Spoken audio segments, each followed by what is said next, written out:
Hello, welcome to my living room. We are back. Today's warm up, we're gonna start. We got some lateral squat steps. So I get into like a half depth squat and I'm just cruising. I'm really cruising. I'm moving to my right first. Check this out. Oh boy. And then guess what? I'm going back the other way. I know, it's a lot. You think you're impressed by that? Well, just wait, because what's coming up next is truly a wonder of the world. A single leg lift. These get really intense. If you need to yell, it's fine. Yell. I'm gonna lay on my back, hands alongside my hips.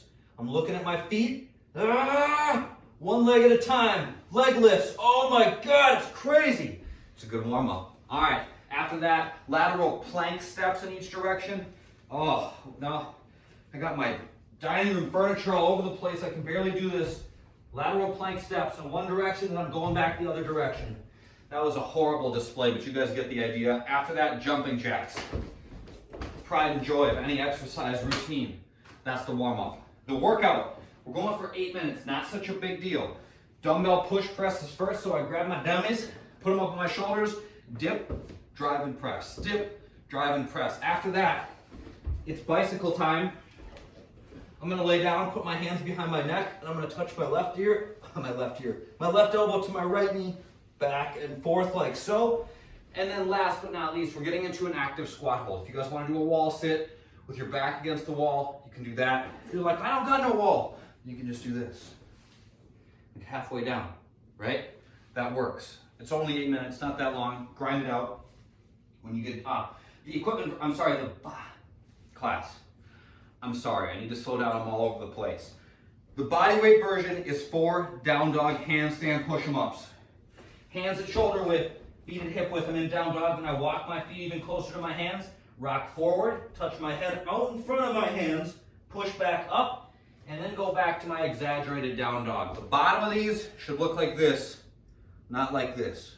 If I catch anyone like this, we're gonna have some words right here. Tripod, your shoulders will appreciate you for it. Bicycles, and then an active squat hold as well. The accessory work. I would argue to say that today's accessory work is not playing around. This is kind of some serious business. We're starting with chair dips, all right? I want you guys to have enough room for your hips between the chairs, all right? Check this out. Ooh, I'm cutting it a little bit close. Ooh, it's that quarantine 15. Give yourself a little bit of room, one hand per chair. I'm gonna start my dips like this, okay? I'm gonna have my knees bent, all right? I'm lowering down and then pushing back up without letting my shoulders do this, right? Shoulders down out of my ears, my belly's tight, I rock forward ever so slightly, and then push back up. If that feels like, oh, my legs are doing too much, then go ahead and lock your knees and do the same thing. Go slow on these, you guys. Slow and easy. If you know you have tight shoulders, don't go all the way down, okay? And if you know you have tight shoulders, go even slower than you think you need to, all right? You can get yourself into a kind of a bad position if you do this too quickly, right? That's like the same thing as like the bully stretch or whatever it is. Like that position can just get gnarly if your internal rotation's kind of locked up. So slow, okay? If you're just like, that does not feel good, push-ups instead would be a totally legit option, okay? With those, we're gonna do side-to-side lunges. So I'm gonna go to a really wide stance, and then I'm gonna sink to my left, okay? If you can see, I don't know if the camera angle can see this, but my left toes are gonna point straight forward. I sink over, and then my right toes point up. I stand and switch sides. Right toes point forward, left toes point up. Back and forth. Each time you squat to one side counts as one. We're doing 3 rounds. Try to just talk for the rest of this thing like this. 3 rounds of 10 chair dips and 12 side-to-side lunges. We're gonna finish it out. Anyone see my lacrosse ball? Got him. All right. T-spine. Rolling. I put the ball into my trap, which is very tight right now. My goodness, does this ever feel a little sensitive. Arm up overhead. Then I bring my arm back to my hip. Back and forth. If it feels really tight, just smile. Smile to the ceiling. This is nice. It's good to work on mobility. This is good for us. So you do 3 minutes per side. As you're working, you're trying to move the ball down closer to your middle, closer towards the middle of your back, and then back up. So I usually do like 4 or 5 passes. Scoot the ball down an inch. 4 or 5 passes, scoot the ball down an inch.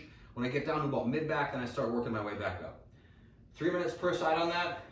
Everybody suck at computers so much these days. So this one more than most, does a really good job of opening that up. So make sure that you guys are taking on this mobility stuff, especially when you add an exercise, like our muscles get tight, we need to make sure that we're restoring full range through these joints. So no excuses, take it on.